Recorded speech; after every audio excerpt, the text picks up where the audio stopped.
Hey, welcome to Guru Session number 20, featuring not only myself, but my longtime collaborator and overall awesome person, Dawn Stoppiello, who is arriving from Portland, Oregon via Zoom. So the first thing we want to check because of the delay is I want to make sure that everyone can hear Dawn. So Dawn, just say hello and let us hear your voice.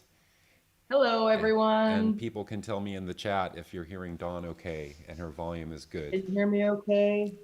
So while we're waiting for some responses of confirmation that that's good, thanks again for coming. I'm so happy. It was a pretty marvelous day yesterday. My whole body feels lighter. Everyone can check in with their body. Maybe you also feel lighter. So I'm really happy to enter into this conversation. And what this is going on here is that we're going to talk about, we've been focused on remote performance. We've done things with Isadora to add add features for that. But now we're going to kind of take a big step back into history because actually Dawn and I, when we were already in 1991, before the internet even existed, we were actually working on telematic performance. So we're going to kind of give a little bit of a history lesson. I hope it's actually fun and exciting for you. And Dawn has some things to share also about an archive. And so we're going to do that for a bit. Then we'll spend the middle part talking about where are we like right now, what's happening, what do we see happening in terms of this kind of performance, and then just some time, speculating and fantasizing about where maybe we might be going. So that's the plan for today. As always, your questions in the chat are welcome. It helps a lot if you put at troikatronix so that I see that a question is coming up so that I can see it. But Dawn also can see the chat in she's got it open in her browser. So between the two of us, I think we'll see your questions. So feel free to ask them as we're going along. Um, I will be putting some links into the chat as we go along when we reference some stuff. And I've got quite a few windows open today, more than I usually have, because we're looking at web pages and things. So fingers crossed it'll go okay. So that's the introduction. And Dawn, I would love it because I think a lot of people know who both of us are, but just take a moment to introduce yourself and let us know what you're up to these days. I will. Hello. So my name is Dawn Stoppiello, and I am a co-founder of Troika Ranch, which is the company that Mark and I started together in the middle 1990s. And I currently am a professor at the University of Southern California's Gloria Kaufman School of Dance. I've been there this is my fourth year. And this week is the first week that our semester started. So I'm back teaching classes on Zoom because we're still completely remote there. And it's kind of timely that this talk is happening at that moment for me because I was really struck this week about how normal everything feels to be teaching on Zoom. I was like, wow, we already just went through a whole fall semester teaching this way. Wow, this is not challenging for me. Why is that? Well, part of it is this long history that Mark and I have together with working with computer and video technology. So that's a lucky gift for me that I'm comfortable in this space. Is that a good enough introduction? Is that enough about me? Sounds great. I'm also a dancer and choreographer.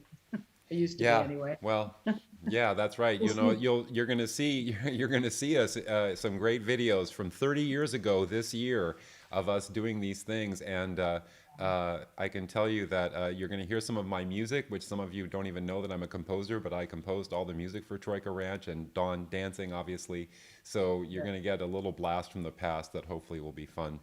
So I wanted to start, and what I'm going to do in Zoom, I think it's sort of nice to have the person speaking bigger. So I'm going to go ahead and feature Dawn here in a second.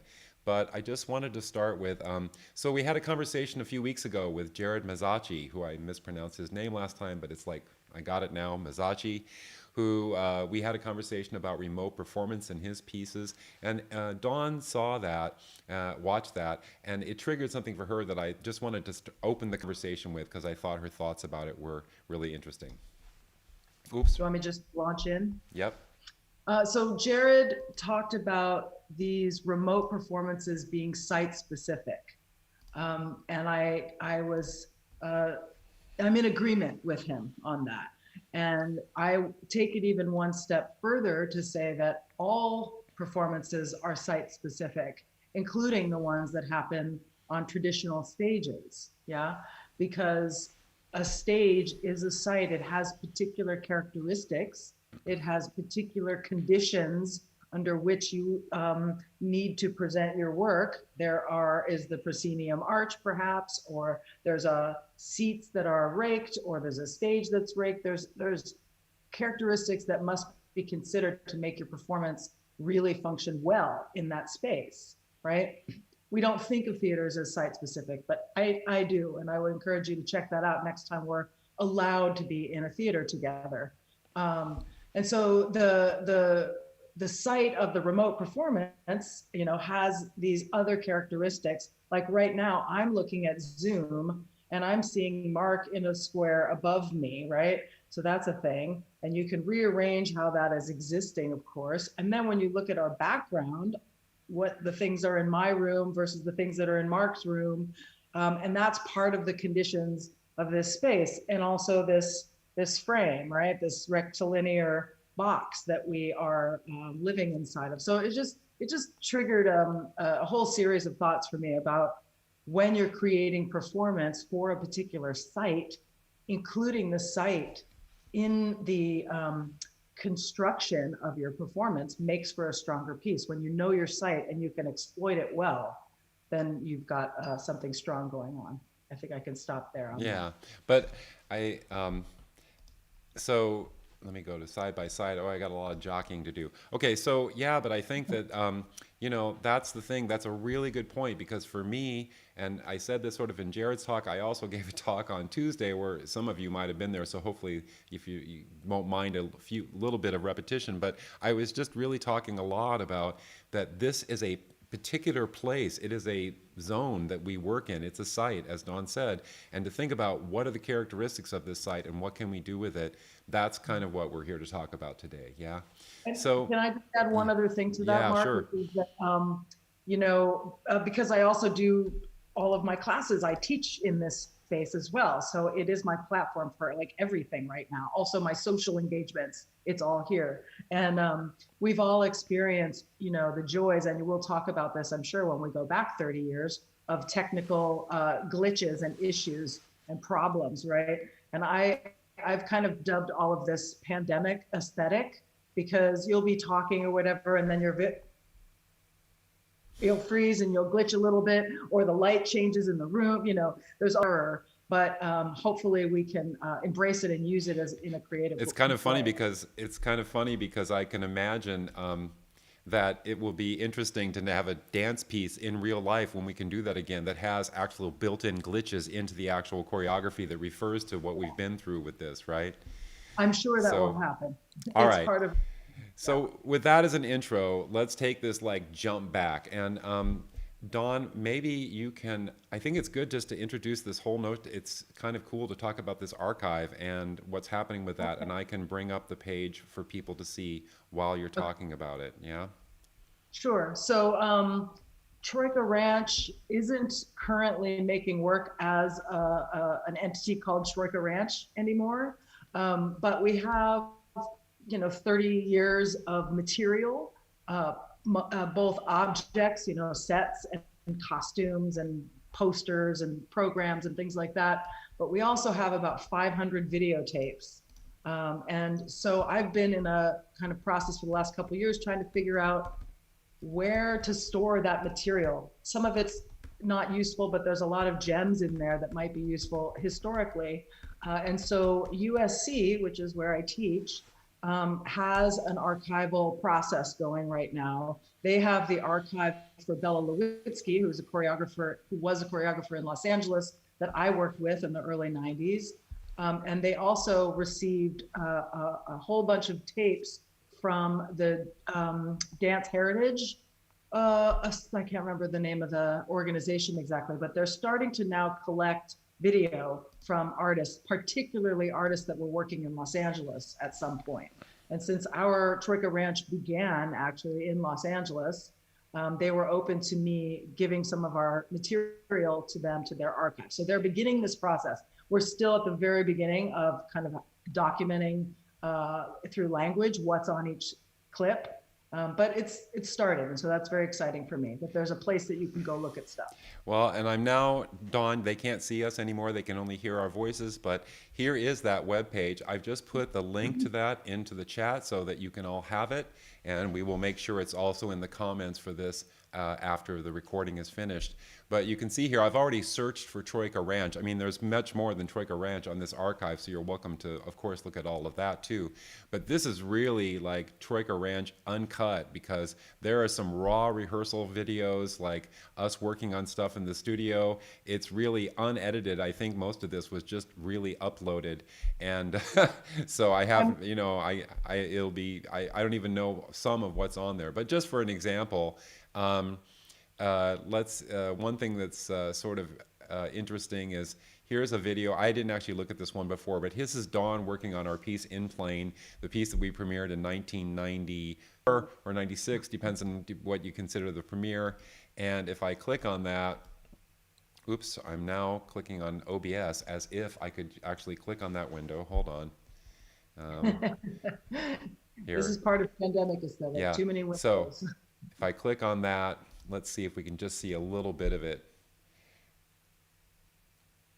Also, I'll just say while it's loading there, all of these tapes are unedited. They asked me to just give the raw material, and so I did. I couldn't, you know, curate it in any way.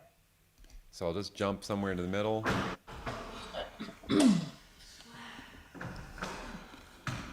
I hope that's coming through for everyone. Let me look. No, it's not.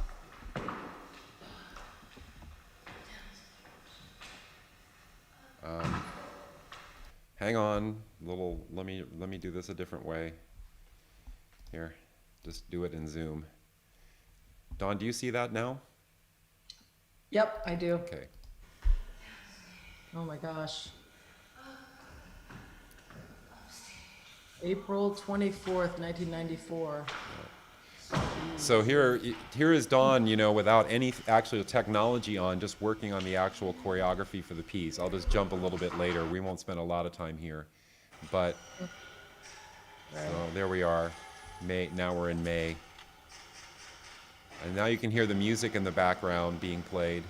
And now here's this, in this part, she's actually got the MIDI dancer on, and she's performing. For those of you who don't know what the MIDI dancer is, just to say that out loud, that was a sensory system that Dawn, I created, that Dawn wore on her body that allowed her movements to make music and later to control video and stuff like that. So the main thing is here, we're back now.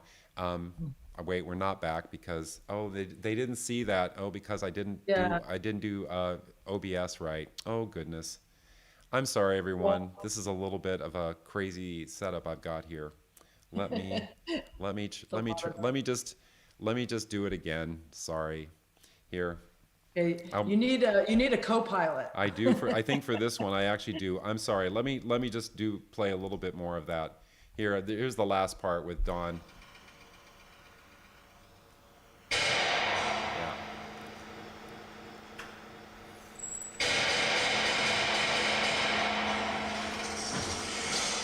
All right, so there, I think you got to see it. I better just use Zoom. I think it's safer. All right, so there's this archive anyway, and you have the link to it, and you can see all the videos there, and more will be appearing because they are in the process of that.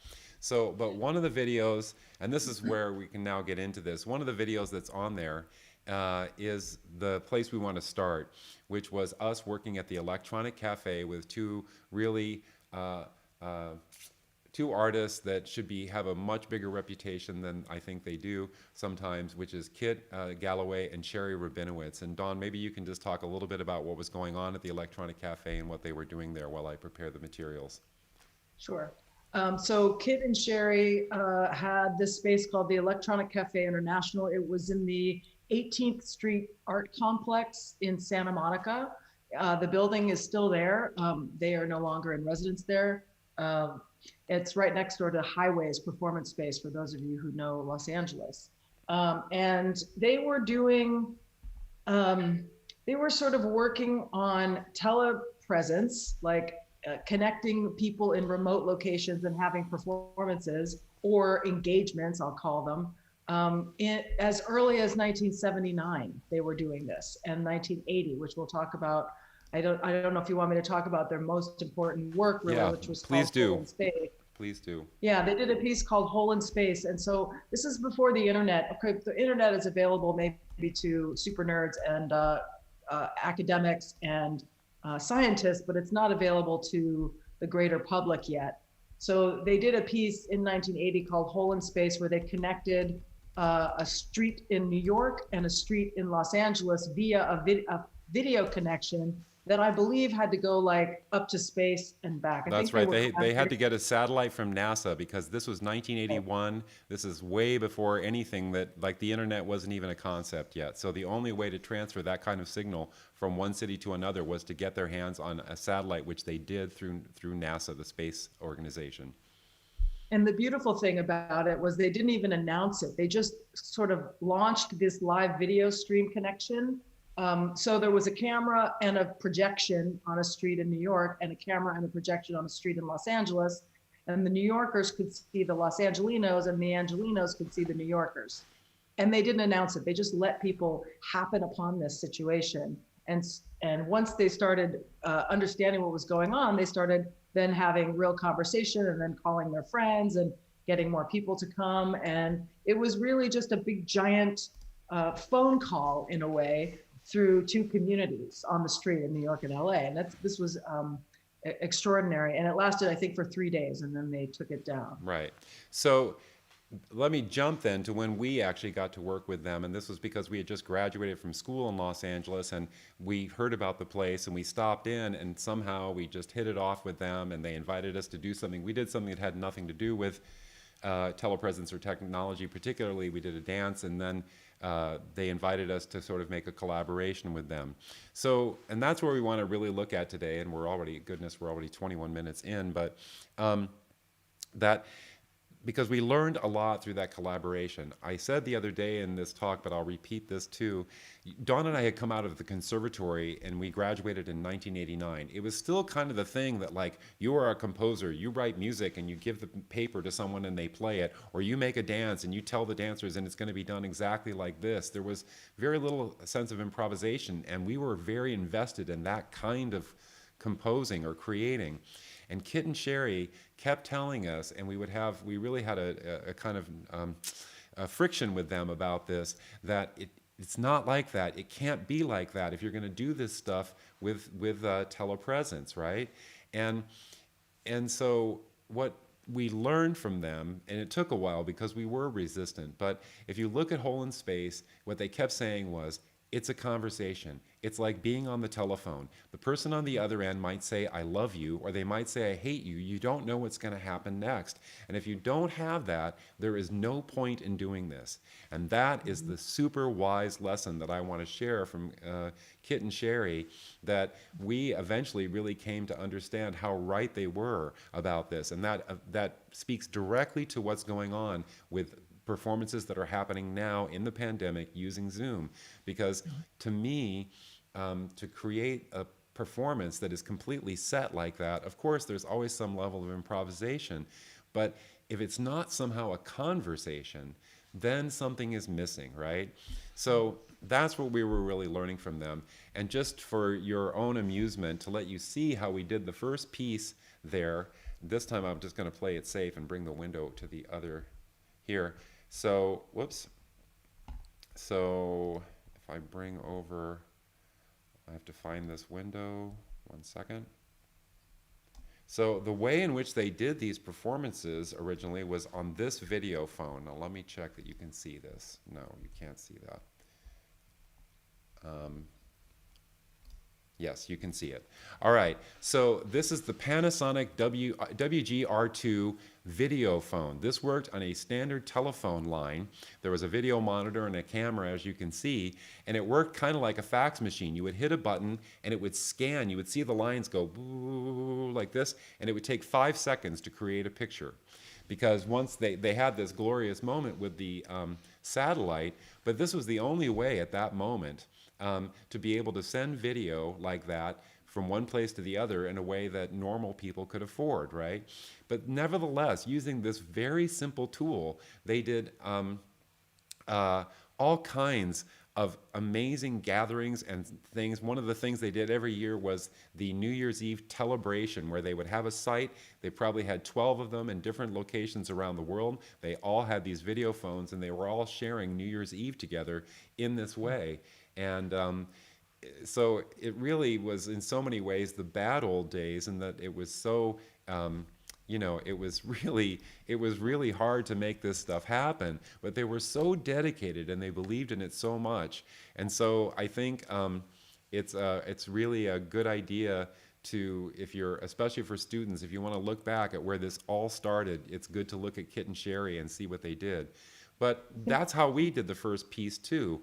But we're not going to focus on that today. We'll take one more step a couple of years later, because then another device got introduced, which I will also briefly show if I can do this right.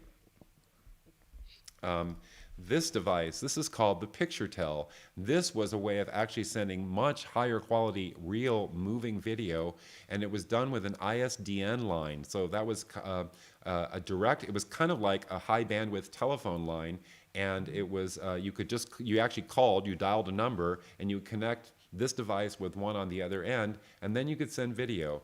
And so that's what we want to show you, and this is what you're about to see is one of the videos that is archived on the USC site. I want to share with you a video of that shows Dawn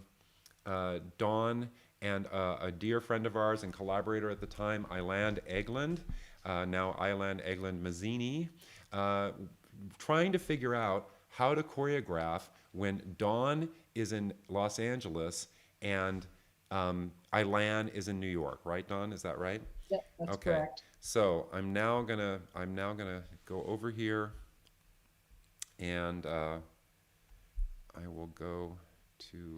While you're setting that up, can I say something? Yes.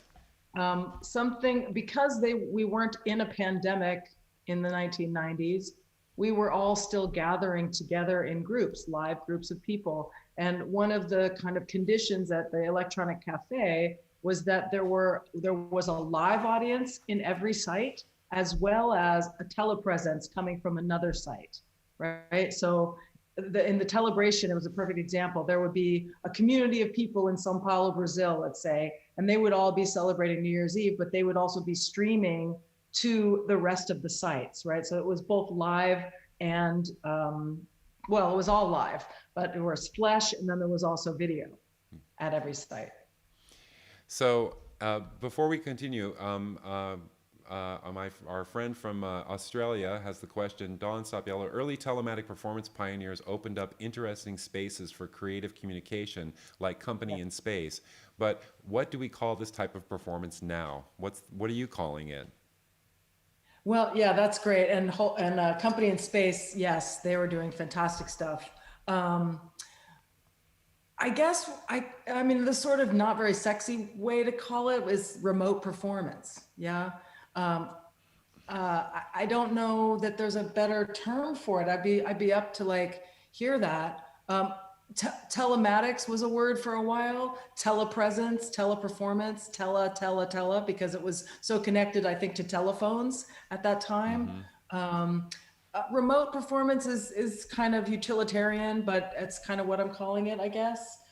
Something better needs to happen. A better name needs to happen, but I actually don't know what it is. That's a great question to think on that. Yeah, I mean, I've also gone towards, remote performance as an idea, just because it lets us know that it's remote, like you're separated, right? That's the thing that I like about it.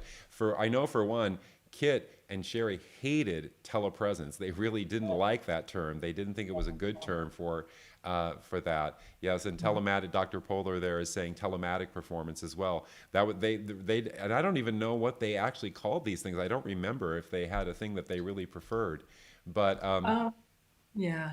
But I don't know. In any case, just because we're just in keeping on time a little bit. Here's this video, going to here. And now I need to go to QuickTime. So Dawn, maybe you can kind of take us through what's happening. I'll turn the sound down on the video a little bit so that even though you're talking in the video, you're not going to be able to see this. Yeah, I think it's best if I do this through OBS. It'll look better. But, well, no, you'll need to see it, right? So hold No, no, on. no, don't worry about it. I've seen it. I was in it. All I right. remember. All right. Here we go. I'm going to hit play, and you can just talk us through what's happening between you and Ilan right now, okay? I'm gonna listen. So I am in the electronic cafe space itself, and Ilan is in a space in New York, and I don't remember what space it was. We were creating a duet for a big celebration for Viacom, who had just purchased MTV, right? And so we were making this duet, and we were never in the same space. So we had to figure out how to orient ourselves in front of cameras to appear like we were in the same space together. Because later, when with the final version of this, we both have sort of black backgrounds. So the black background disappears, and it looks like we're in the same location. So we had to practice notions of like, if I look over here and you look over there, does it look like we're looking at each other? That kind of thing. And when you're not facing the camera, how do you know where your dance partner is? That's why I had monitors in I think on 4 sides or 3 sides, maybe 2 sides. So we're just getting oriented and we're rehearsing, and we're created the whole duet separately, like not in the same space. We were only in video space. Composite video space is what I think they used to call it. So with that little introduction, I'm just going to jump to like a little bit of what it looked like when you were put together.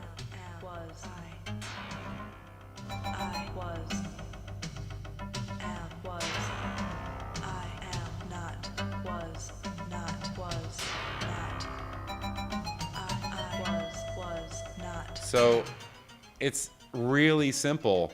They're just mixing the 2 video images together, right? And we see Dawn and Ilan even without the black masking, with just all of this like stuff around. But trying to figure out, I think, believe me, the fact that we could do this in 1991 seemed entirely beyond amazing, right? Mm-hmm. But of course now it seems like nothing. But Dawn, can you talk about like what did you learn from that experience? What entered your head after you had gotten through the first attempt where you were trying to work with Ilan and try to make this work? Well, it's interesting because I actually maybe didn't even realize all the things I learned then until now, until this moment when we're back in this situation where we have to perform remotely together. And as soon as we got into this pandemic moment, you may recall, I reached out to you immediately because I was like, remember that piece we did in 1991? How can we do that now? Is there a way? And of course, Mark was already working on ways for that to happen. So I guess the biggest thing I learned back then was it was possible, right? It was possible. There was a way for me to dance a duet with somebody in a completely different space. The other thing that's I don't even know quite what to call it, but it's like a sensation, right? You have to sense like that you're together in real space, even though you can't touch, right? You can pass through each other's bodies. So there's this kind of like a ghosty imagination that you put in your performance space of the other person. And how do you project to your audience that you're together when you're actually not? And it's a little bit of I guess a performance magic, but I guess I learned about how to think about that from that moment, right? Yeah, and everyone at the time thought it was entirely beyond amazing. Now you're quoted forever with that. I love it. Right. Well, I think, but the thing is that, in the end, I think it's interesting to say we weren't really doing that conversation thing. This is in the moment when Kit and Sherry were imploring us to adopt that thing, and we were like, still, we're going to make a piece, it's all going to be set. And so in fact, what got performed when we finally did this, which was a very crazy day at the Electronic Cafe, I can tell you. That's when Dawn Stoppiello told Thomas Dolby he couldn't park somewhere. That's right. If anyone knows who Thomas Dolby is. But anyway, but the thing is that we had to deal with this situation, and we eventually were starting to see that improvisation could come into it. Yeah, so. Um, so we started to see that that needed to happen, and then later when we actually started working, we did this again in 1996 with a piece called the electronic disturbance, that was kind of like our piece, and where we did this, we started to adopt those strategies a bit more because we came to understand that it needs to be improvised. So I guess the big message here, I guess that to sum this up, because I want to move into a little bit about where we are, um, is that one, there was a lot of configuration, like to make this work. You saw all the monitors around Dawn, as she talked about, the way in which you had to like make a space to be able to make this work. So as a performer, you could actually refer to the other person in the space. In other words, to create a co-presence for the performers. And all of those monitors, that's what that was all about. And figuring out where they were and how they were oriented was a big part of the job. That job is something that we should talk about some more, because now we have new tools to do this kind of stuff, tools today, but we still have to think about all of that, right? So that's one thing. And then the other thing is just that I guess, back then, there was not a reason to do this. Like, we were doing it because it was possible, and it was kind of exciting to us anyway that it was possible. Like, wow, amazing, we can do this across the country. So, but in some ways, it sort of fell flat, because you could also just, like, especially if you don't have the improvisation, if you don't have the conversation, you can just do this in a theater. Why are we doing this remotely? What does it mean? But now the pandemic has absolutely created meaning for doing these kinds of works. We have to do it. We have no choice. And so to get into and explore this space is something that, that for me right now is super interesting. And that's why looking at some of these things that we did and the wisdom that we got from Kit and Sherry, all of this is resonating and coming back to us right now. Yeah. Yeah, I would just step in and say, yes, you're right. We do have meaning around this now because we have to. And the systems are in place that make it easier for people, right? I mean, so many people I know that were basically afraid of technology with a capital T now have to embrace it and have overcome some of their anxiety around this moment, the camera and Zoom and all of that. And so it's kind of, becoming a less scary tool for people to use, which I think is great and opens up more possibilities for people to start making things in here that aren't super nerds or aren't, way into the edge of early adopters or connected in that way, right? It's levels the playing field, as we might say. And also, I don't know if we're going to skip this or not, but back when we did the electronic cafe, we had 3 sites connected. We had dancers in New York City at the kitchen. We had a singer and a performer. Actually, one of them was in Los Angeles and one of them was in Santa Fe. Right. Ernie Lapke, the actor, was in Los Angeles. Joan LaBarbera, the singer, was in Santa Fe. And in each of those sites, there was a live audience and a live performance element. And then it all got brought together in the video composite space in different ways in different sites. But what that brought up, I'm just going to say these 2 words, and we may or may not talk about it anymore. One is the hierarchy of the time zone. Who gets the best time zone for the performance? So us in New York, if it's 8 o'clock in New York, it's only 5 o'clock in Los Angeles and Santa Fe. If you're going all the way around the world to Tokyo or Taiwan or somewhere, who has to do the performance at 8 in the morning to make the other site be 8 at night? So there's this kind of interesting hierarchy of time zone, the best time zone for performance. And then there's also this notion of a kind of neutral stage manager, somebody who isn't at any one of those sites, who can manage the egos and the technical needs of all of those sites. So like a neutral stage manager and hierarchy of time zones. I just want to say those 2 things. But I think also, I'm sorry, you actually alluded to something else that's very important for us to consider. Because there wasn't a pandemic, in all of the electronic cafe stuff, in the electronic disturbance, there was an audience in every single city. So the notion of audience presence was not missing, right?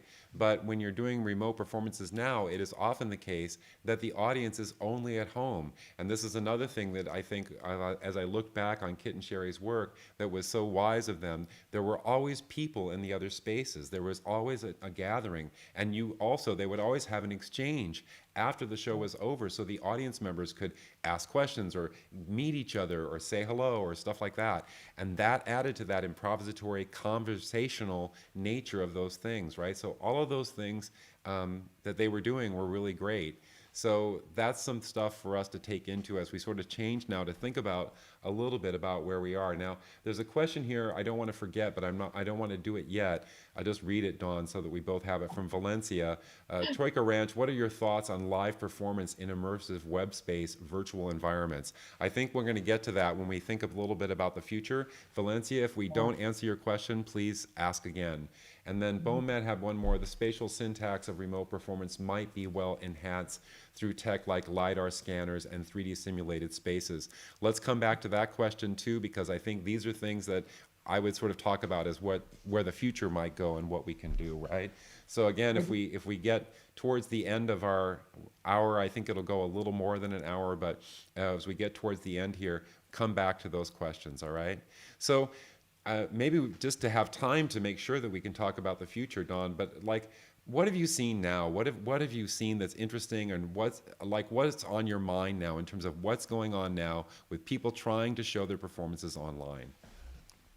Well, I think because I spend so much time teaching in this platform, in the recent months, I've been less likely to jump in to see a lot of performances, if I'm honest.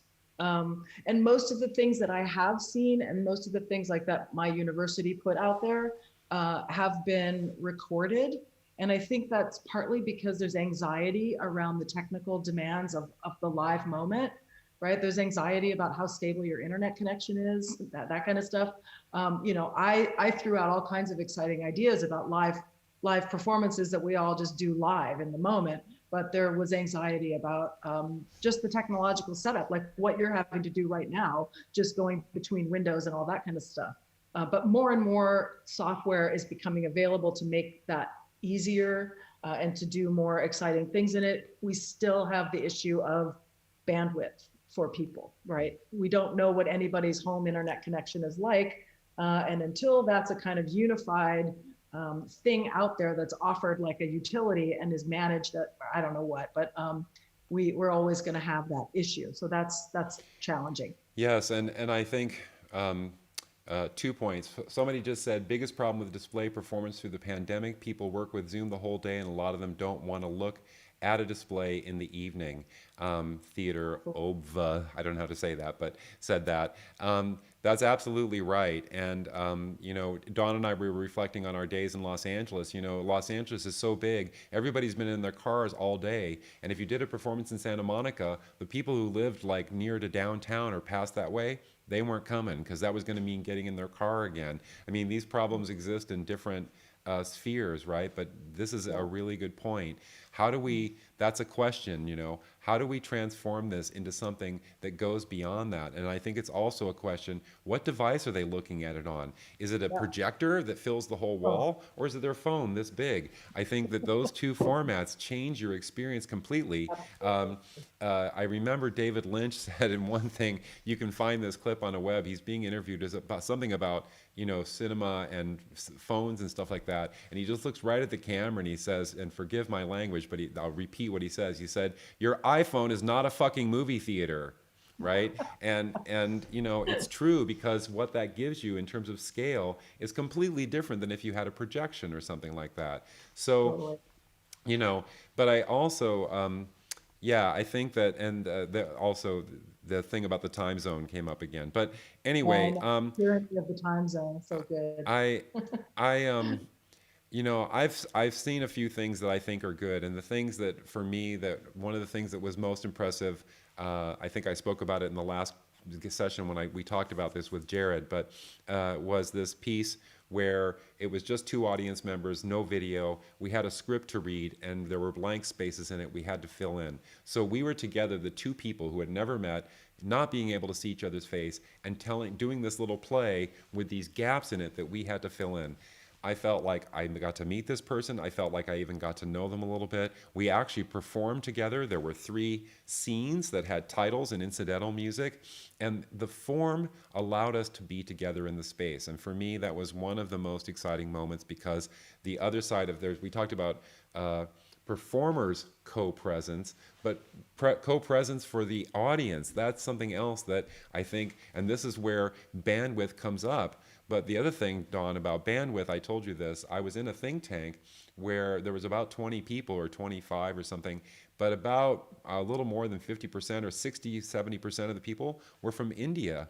And so I'm sitting there giving my talk saying, well, we can do this and all this amazing things we can do. And this person says to me, I don't think you realize, or, that for a lot of us, a lot of people in our country don't have the internet, the telephone, and this person told a story of doing a piece that was done through a call center, because that was the most ubiquitous way to make sure they could actually bring an audience together. So it's also good to remember we are privileged to be able to do what we're doing right now. I have a high bandwidth connection and a computer, and I can do this with Dawn, and you can all watch it. But not everyone in the world can do that, and that is something we also have to remember. This is not universal, right? Well, and I mean, I just wanted to say 2 things. One is the theater itself is also a privileged space, right? So the concept of the theater. So just not to forget that, but yes, I hear you. That's absolutely right. Yeah. It's not a level playing field in that regard yet. But I also just wanted to say that I really believe the notion of remote performance is not going to go away. That once we're able to be in live spaces together, that'll be exciting and thrilling, but we're going to bring to those live spaces what we've been learning and experimenting with in these spaces, in this remote location or a distributed location, internet space, whatever. I think that's going to stay with us and hopefully, evolve into kind of maybe go back to what Kit and Sherry were talking about liveness and remoteness coming together in the same place. Yeah. And I just got a message that says my internet connection is unstable. Yeah, your voice didn't stop, but you were frozen for a moment. So you did one of those things that you were talking about, right? Pandemic aesthetic, baby. Our dear friend Ryan is asking, maybe you have an answer, Dawn, what strategies might we take to work improvisation to deal with the tech glitch? Is it even possible that network issues are localized? I don't know what you mean by that, actually, what you mean about network issues being localized. Hey, Margaret Westby. Hi, yeah. Margaret. But so I think that what Ryan's asking, if I get the question right, is how can we take the glitch and make that a moment of improvisation? How can we take advantage of that? Maybe we need more glitches.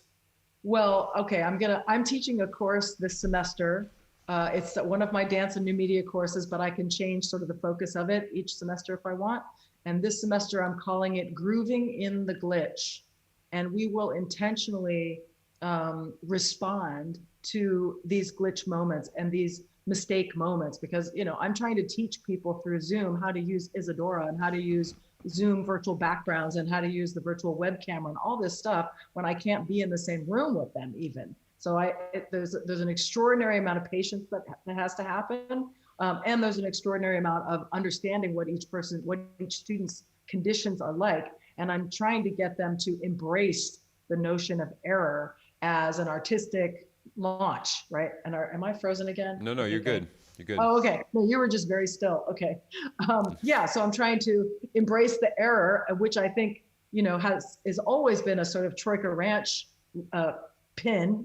We've always explored the error of things. And also, I just wanted to talk briefly about the new vocabularies that are coming up in performance because of how we're working in Zoom in particular. Like, I had never even heard of Zoom until it was thrust upon me as a platform that I had to do my teaching on. Now we talk about pinning and gallery view and self view and virtual background. We talk about all of these things like, it's a vocabulary that's coming into use in creation of performance.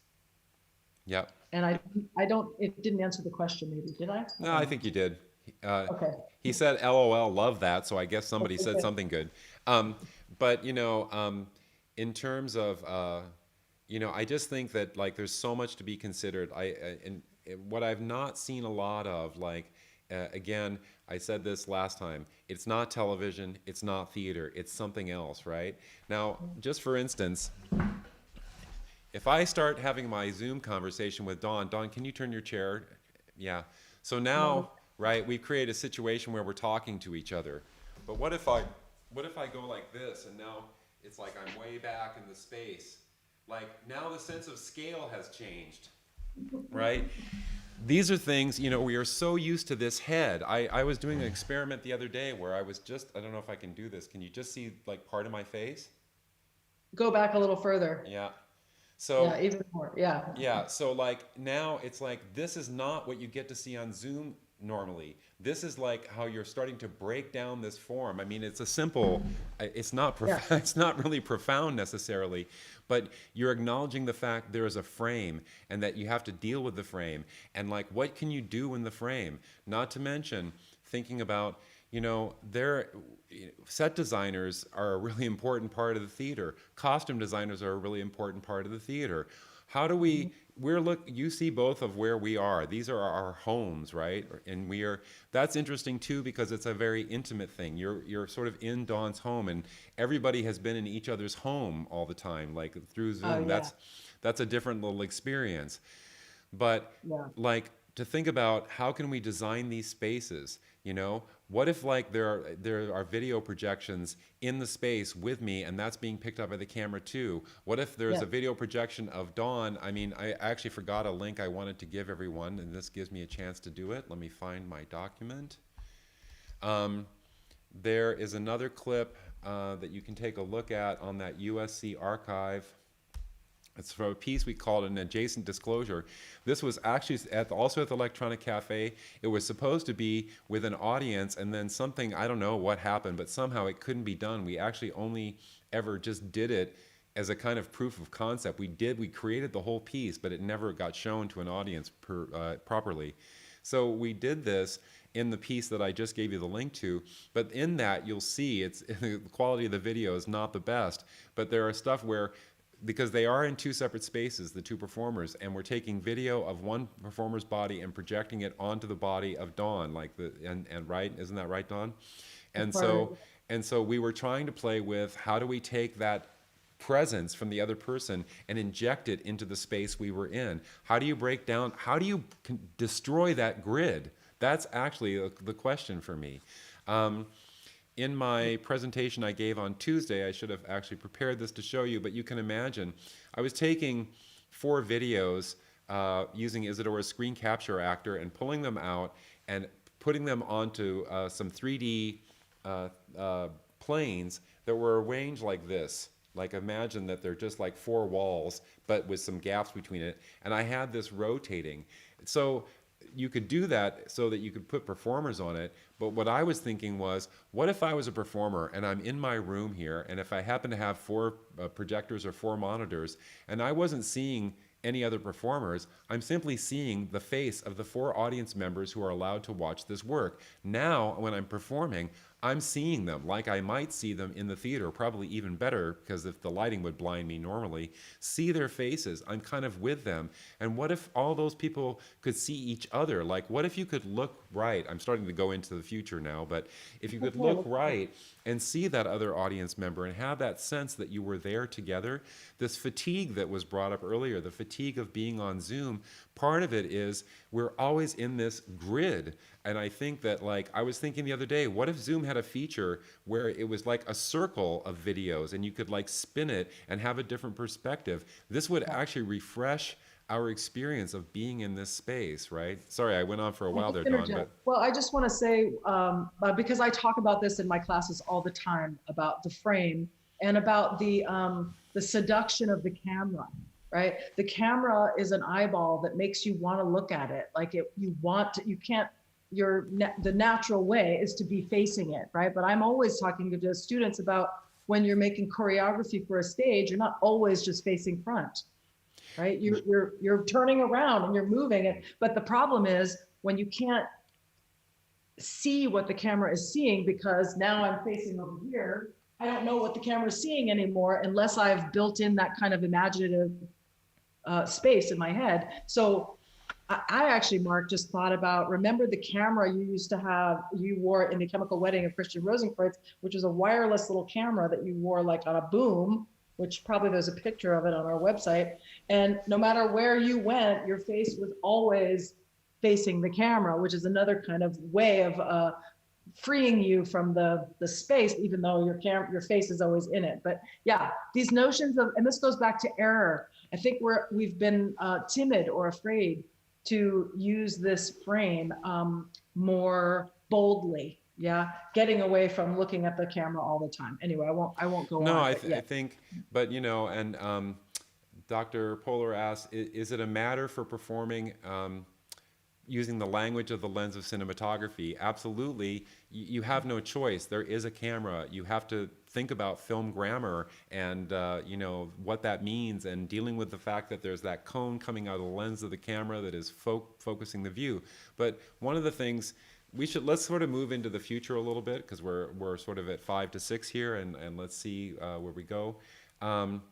Yeah, someone just said we should see everybody on Zoom. Yeah, I'm thinking that it would be interesting to do this as a Zoom gathering one time instead of doing it on YouTube. Anyway,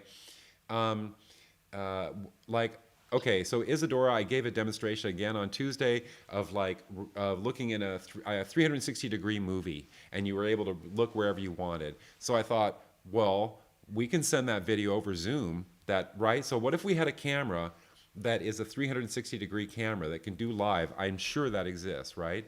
We feed that into Zoom. Now you need another tool. It could be Isadora, for instance, to grab that image, wrap it into a sphere, and then the audience can look wherever they want to look, right?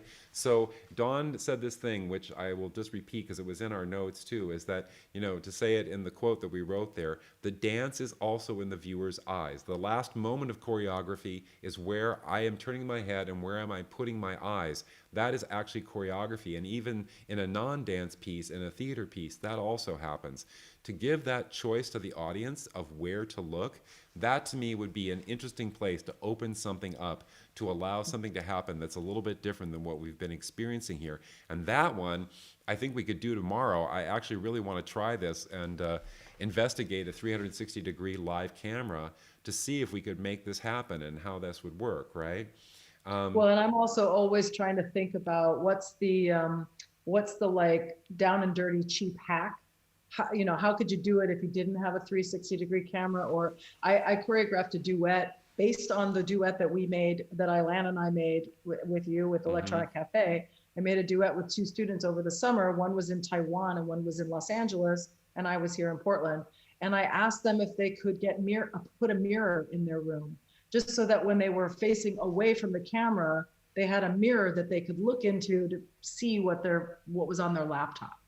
Just, you know, like, what are the simple hacks is what I'm always thinking, because I see, like Margaret Westby was talking about technology. I think, she's in Trinidad, I think. Yes. If I didn't Yes. say that right. Okay. Yeah, and how, you know, I think in the early days of Troika Ranch, especially, we used to joke, right? Like, we're using this sort of high tech of the computer and the video camera, but we would have tape and Velcro and safety pins and whatever else we needed to make our theatrical experience happen. So I'm thinking about that in this moment too. How can people do it cheaply with a hack? Yeah. And without us a lot of technological knowledge, because what you just described is easy for you, but I was barely following you. I was like, wait, what does he mean? Oh, you mean, oh, Yeah, okay. that was kind of for the Isadora users here, I think. But let's just say it this way. It is possible to transmit, and Bone Map, who is an amazing Isadora user and can do anything, verified that there is stuff out there where you can get this. So it's entirely possible that we could capture a live 3D video and allow the viewer, the audience member, to make their choice about what they are looking at, right? And we are joined, by the way, from Ilan Eglin Mazzini, who is in the house, she said, because that was who you saw in the video earlier. So welcome, Ilan. Glad you could join join in. Um, Yay. we've already seen you though, so sorry to say you missed your star moment. But you can have another one in the chat. Another thing I wanted to mention, I won't, I guess I don't think we have time for me to look at it. I was going to look at it briefly, but Mozilla Hubs is something that like is sort of interesting. If you don't know it, you can go there, create a 3D world, and have people join in and move around in it. And it has things like if you get close to each other, you can talk. These are things, and by the way, I'm not a gamer at all, but these are things that we know sort of from the multiplayer online gaming world where people can talk to each other. There's teams, and the graphics, of course, are amazing and super realistic. And this is all in real time. So the online gaming world is Oh someplace boy. we can absolutely look at how they're doing it because those, in fact, are huge improvisations. They are happening in real time. You don't know what those people are going to do. And they have the technology to bring people together. I think one of the groups of people that have survived through this pandemic probably maybe with a little bit less stress than the rest of us are people that really enjoy playing those games because they were still able to be in that world and to be with people Right. through that means. But there's a lot there that we can look at about how they are able to get together and engage, right? Um, Yeah. but I also wanted to mention one thing that I should have gotten the reference to it. I wish I had. Um, but there was also a very hacked kind of thing I saw a couple of years ago in London that I wanted in terms of like presence, being together, right? So this gentleman had created a haptic suit. It was a bunch of, it was basically you slipped it on. It was like some straps really, and you tightened it down. And there were 22 little vibration motors, the same thing that makes your cell phone vibrate when it vibrates, right? But these were all hooked up to a computer and could be controlled spatially. So he had actually developed this as a tool. He was ultra interested in art, but he had developed it as a tool to allow blind people or visually impaired people to be able to walk down the street, and if they got to the corner and they needed to turn, the right side of their suit would vibrate so they would know it's time to turn left. And as soon as they were at the right angle, the vibration stopped. So it was actually to help people without being able to see a map to actually walk through the city and have these haptic cues to tell you what to do. But I was super interested in this device. I got to wear it and experience it because it was like, if you know, like 3D sound, where you can say, you can kind of like use a technology to locate a sound in a 3D space. They were able to do this with this vibration. It would like, you could feel it move around your body. And so now I'm thinking about, like, is there a way to have a sense of touch? You know, is there a way to have a sense of a point of contact? We can't touch, obviously, and there's nothing like the real thing. We know that. But can we use tools like that to bring that experience of, like, again, the sense that we are together, the sense of presence? Because in the end, I don't know about it, you know, I just feel sure about the one thing I feel sure about in the world is that it is the nature of human beings to connect. That is the thing that's why this is hard. That's why the pandemic is hard, right? So, Yeah. Can I just add yeah. something to that, Mark? Hmm. Because what we want as humans is for all of our senses to be engaged. That's what we want. And so we will get closer and closer and closer to that as we go on. I can remember watching, Star Trek, the original series, and, and thinking, well, whatever they have, whatever technology they have is coming for us, right? Well, one, the military is already doing it, and two, it's coming, right? So we have some of those things that seemed kind of far out and futuristic in the ancient Star Trek series are now here with us, right? So it's coming, is what I'm saying. It's being developed right now, whatever it is that we want. Well, I think, I think we should kind of start to wrap it up because we're already past 7. And but I don't know. I could talk about this a lot longer. I think that but the main thing is Dawn said something great when we had our preparation for this. She said, "Error is the source of poetry. A character flaw is what makes a person interesting," right? And what is great about this moment is, everyone understands that nobody's ever done this before, that nobody's ever made performances in a Zoom grid, really. Or I guess we did back in 1991, and other people did too. But like to really do it now, it's your only method to kind of get this out. So, like, the thing is, we all understand that it's not going to be perfect. The pandemic has made a space for these kinds of performances to fail or to have problems, but to also be beautiful and amazing. So there is an open door for risk taking right now that is very powerful, I think, and it's something we can take advantage of. I have no idea if this 360 video thing I just mentioned, if someone else should try it too, we should all try it. But like, is it interesting? Can we do something with it? Does it change the viewer's experience? Let's find out, because that's all we can do with the moment, is like make art and come together and see what we can do for each other in terms of contact, experience, co-presence, sharing, etc. I don't know. I mean, do you have any kind of last thoughts that you want to say at the end here? And by the way, our friend Arlan saying that her son is surviving during this time because of gaming. Yeah, well, I was going to mention something about that, that the gaming community, a big chunk of their community never went away, right? That it just continued. So that's beautiful for them. I also wanted to just echo what you just said about this moment that we have, this moment of opportunity for risk taking, I think is very, very, very true. And that a few years from now, the glitches and kind of hacking together, all that stuff is not going to be tolerated by audiences in 5 years, right? Mm-hmm. We will have had to have moved on from that, whatever. And I believe that we will. I mean, yeah, I mean, I call this thing, my phone, I call it the tiny computer that I hold in my hand. I don't know why we still call it a phone, right? It's a computer with a phone app. And it blows my mind sometimes that I can watch, full res movies or whatever, while I'm waiting in line at Starbucks to get a coffee, whatever it is. And that the exponential growth of technology is both a wonderful thing and a frightening thing. And so let's do as many wonderful things with it as we can to kind of counter the not so wonderful things. I guess that's my final word. Okay. I have to add one more final word just because of one thing that Bone Map said. He said you could stream binaural audio and ask us all to wear earphones. Well, someone did that recently that it was really interesting. So one of the artists that was the Troikatronix and Lake Studios Berlin Dance Tech Residency recipients was an artist who created a dance piece that was done with binaural microphones, which simulate having your ears so closely that when you listen to the recording, you hear the space around you. You hear just like it was as if it was in your ears, right? This is a special recording technique.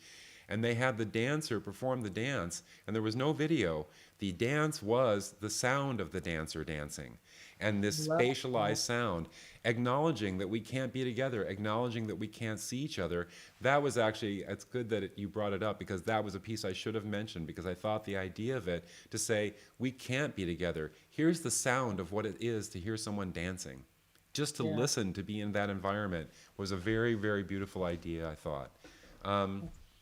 So, all right, we're going to finish up in a couple of minutes very quickly here, but if you have a burning last question, or the one person I said, I want to make sure that we answered the one I said. Oh, it was Valencia. What was that question from a while ago? Live performance in immersive web space virtual environments. Well, that's what I was kind of getting to, was what I was saying while we're waiting for any last questions. So I think that it can work, but like there's like Mozilla Hubs has there's some things missing for me. Like the avatars are they're sort of, I don't know, for a lack of a better word, kind of goofy, or they're very robotic, kind of cute little like puppets. But like, how do we get that feeling of people? Now, this is something they tried to do in Second Life, been around for a long time actually. But I think there is something there, because again, the multiplayer online gaming world shows us that people can come together and have enjoyment, at least in their camaraderie of going on these whatever they do, quests or battles or whatever, right? But can we come together and make art? Can we come together and have a sense of intimacy and closeness and experience something beautiful together? That's where I want to see these spaces go. So it's good to hear, Valencia, that you're working with Mozilla Hubs. I think that's a place where the limits can be pushed, and like to really see what can be done with it. I saw one Mozilla Hubs environment recently that was the most beautiful one I've ever seen. It was so well done, and it was a very different looking kind of space. It didn't look super digital to me. It actually looked analog and kind of gritty. It had a feeling, you know?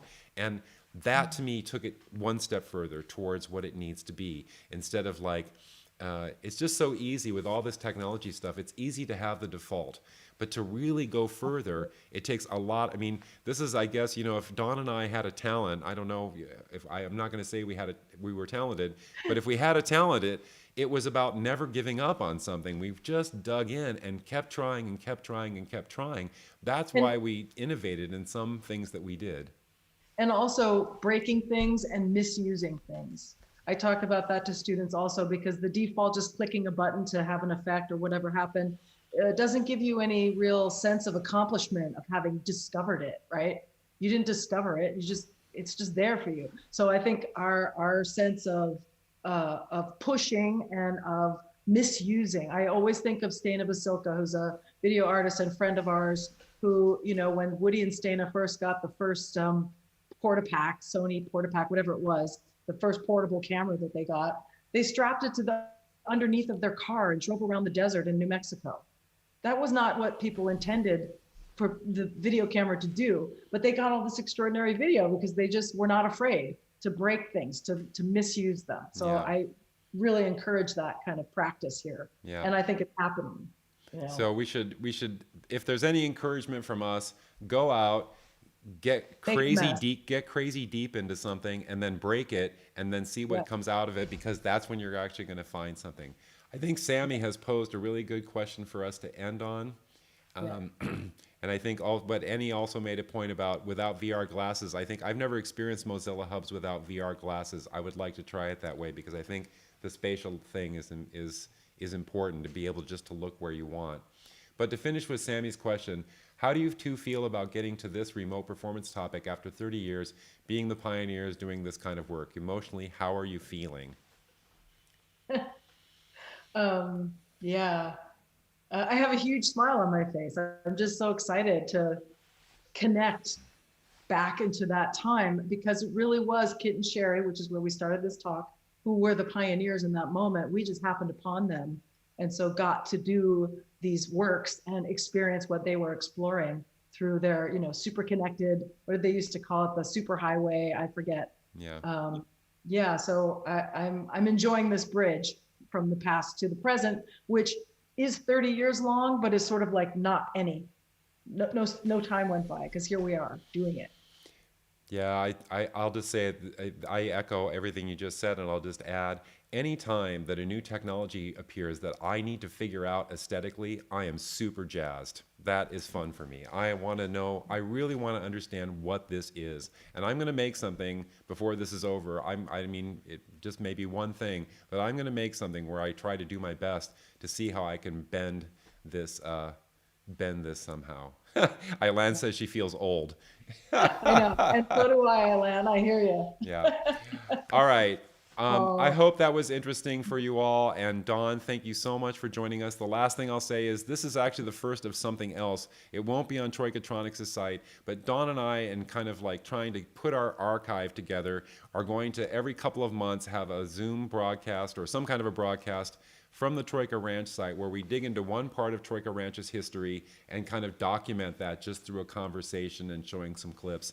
So that's something you can look forward to. We're going to take it really easy, probably once every 2 months, maybe even 3. But we're going to start doing this to kind of put this down on paper, as it were, so we can see it. yeah. So Dawn, thank you again for coming, and really great Thanks for to having share me. this time with you.